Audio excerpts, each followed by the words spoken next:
नमस्कार, मैं हिमांशी राजपूत और आप देख रहे हैं Bharat express digital.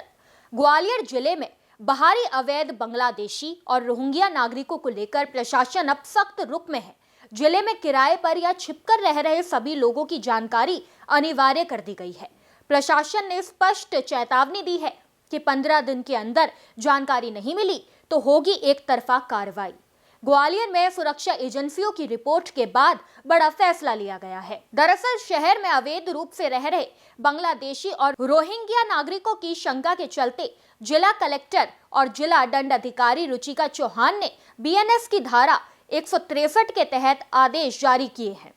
SSP Gwalior महोदय ने एक हम लोगों को रिपोर्ट सबमिट करी थी और ये आग्रह किया था कि 163 बीएनएस के तहत इसका एक ऑर्डर इशू किया जाए।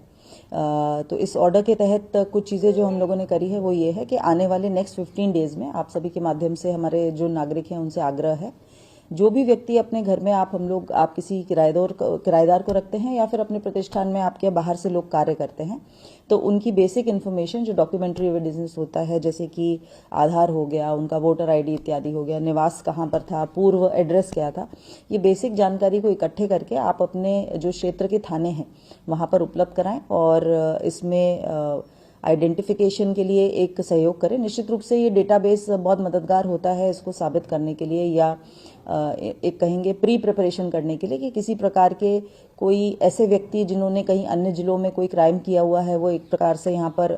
हाइड आउट में है या फिर कुछ अलग उनका विचार चल रहा है, और वी विल होप कि ये संख्या बिल्कुल ना के बराबर हो, लेकिन एहतियातन स्वरूप इस आदेश को जारी किया गया। इन आदेशों के तहत मकान मालिकों और संस्थानों को अपने किराएदारों और कर्मचारियों की पूरी जानकारी संबंधित थाने में 15 दिन के भीतर दस्तावेजों सहित जमा करानी होगी। नहीं करने पर प्रशासन सीधे एक तरफा कार्रवाई करेगा और खुद किराएदार सर्वे शुरू करेगा। आदेश के अनुसार मकान मालिकों को अपने किराएदारों के पहचान पत्र, पूरा पता, मोबाइल नंबर और अन्य आवश्यक दस्तावेज थाने में देना अनिवार्य होगा। इसी तरह शहर के संस्थानों को भी अपने सभी कर्मचारियों की जानकारी जमा करानी होगी। पुलिस की रिपोर्ट के बाद ये कदम और भी जरूरी माना गया, क्योंकि हाल ही में ग्वालियर में 9 बांग्लादेशी नागरिक पकड़े गए थे, जिसके बाद सुरक्षा एजेंसियां हाई अलर्ट पर है। शंका है कि कई संदिग्ध लोग अपनी पहचान बदलकर किराए के मकानों में रहते पाए जा सकते हैं। ग्वालियर जोन के आईजी अरविंद सक्सेना ने कहा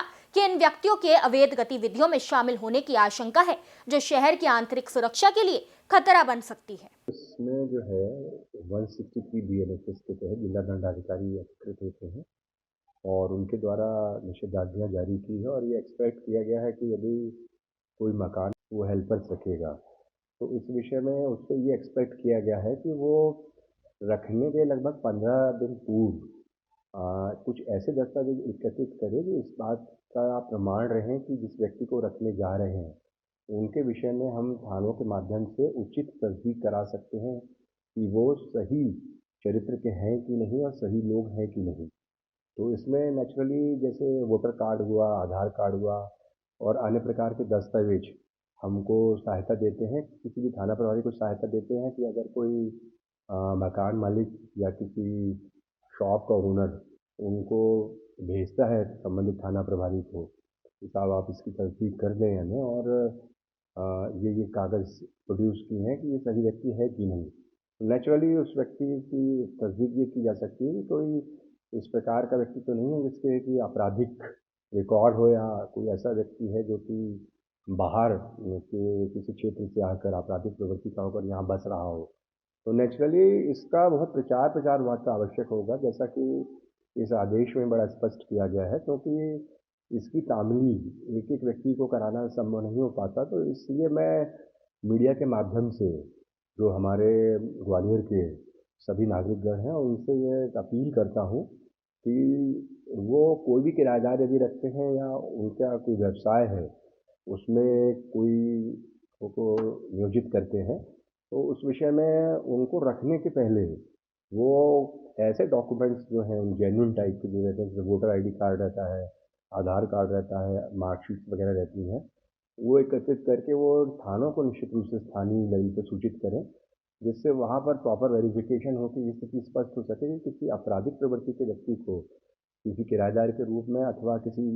संस्थान में सहायक के रूप में तो नहीं रखा जा रहा है। तो कुल मिलाकर ये एक बहुत ही अच्छी प्रक्रिया है जिसके माध्यम से इस प्रकार के जो व्यक्ति रहते हैं जिनका आपराधिक रिकॉर्ड हो सकता है या जो अनाधिकृत रूप से किसी दूसरे मुल्क से या कहीं अन्य राज्यों से हमारे यहाँ रह रहे हैं, उन पे जो है कड़ी निगरानी हो सकेगी और इसमें हमको अच्छे रिजल्ट्स मिलेंगे कि हमारे शहर में किसी भी प्रकार के अराजक या असामाजिक तत्व वो चुप के ना रह सके।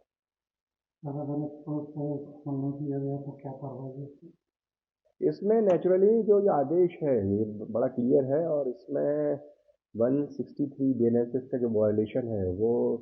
223 BNS के तहत दंडनीय होता है। तो वो कार्रवाई तो होगी ही और उसके अलावा यदि कोई ऐसा नागरिक जो कि किसी अन्य मतलब जो है देश की नागरिकता रखता है वो यहाँ निवास करता है तो उसके खिलाफ भी जो है विधि सम्मत कार्रवाई के लिए कई एक्ट हैं जिसके माध्यम से हम पूरी कार्रवाई जो है इसमें उसको प्रॉपरली उनके अगेंस्ट करके जो विधि सम्मत एक्शन लेंगे। कलेक्टर द्वारा जारी ये आदेश 2 माह तक प्रभावी रहेंगे। इसका उल्लंघन करने पर भारतीय न्याय संहिता 2023 की धारा 223 समेत कड़े दंडात्मक प्रावधान लागू होंगे। प्रशासन का कहना है कि शहर में संदिग्ध बाहरी तत्वों की बढ़ती गतिविधियों को रोकना अब बेहद जरूरी है। इसी वजह से किराएदारों और कर्मचारियों की जानकारी थानों में जमा करवाना अनिवार्य किया गया है ताकि किसी भी संदिग्ध गतिविधि की तुरंत पहचान कराई जा सके। जिला प्रशासन और पुलिस ने नागरिकों से अपील की है कि 15 दिन के भीतर सभी जानकारी दे और शहर की सुरक्षा व्यवस्था को मजबूत बनाने में सहयोग करे। SIR का कार्य आज पूर्ण हो चुका है। ऐसे में अब जिला प्रशासन के द्वारा एक कड़ा कदम उठाया गया है। जो बाहरी व्यक्ति हैं या संदिग्ध हैं, रोगिया बांग्लादेशी जो लोग हैं जिनके द्वारा शहरों में घुसपैठ कर दी गई है, ऐसे में ग्वालियर कलेक्टर रुचिका चौहान के द्वारा BNS की धारा 163 के तहत एक नोटिस जारी किया गया है जिसमें घरों में मौजूद किराएदार और जो नौकरी कर रहे एम्प्लॉय हैं उनकी जानकारी स्थानीय थाना यानी कि नज़दीकी थाना को अब देनी होगी। ऐसे में जानकारी देने का समय 15 दिन का रखा गया है जिसके बाद प्रशासनिक अमला अपने स्तर पर जानकारी जुटाएगा। अगर ऐसे में कोई संदिग्ध पाया जाता है और बिना डेटा के मकान मालिक पाया जाता है तो इस पर एक तरफा कार्रवाई की जाएगी, क्योंकि जिस तरह से अभी हाल ही से कुछ समय पहले ग्वालियर में कुछ बांग्लादेशी रोगिया भी पकड़े गए थे जिनकी जांच अभी जारी है। ऐसे में प्रशासन अलर्ट बना हुआ है और एक बार फिर से कलेक्टर ग्वालियर के द्वारा आदेश जारी किया गया है। इसमें 15 दिन की समय अवधि के अंदर जो है लोगों को इस नज़दीकी थाने में अपने किराएदार अपने एम्प्लॉय की जानकारी पहुँचाना होगी। मनोज चौबे, भारत एक्सप्रेस, ग्वालियर।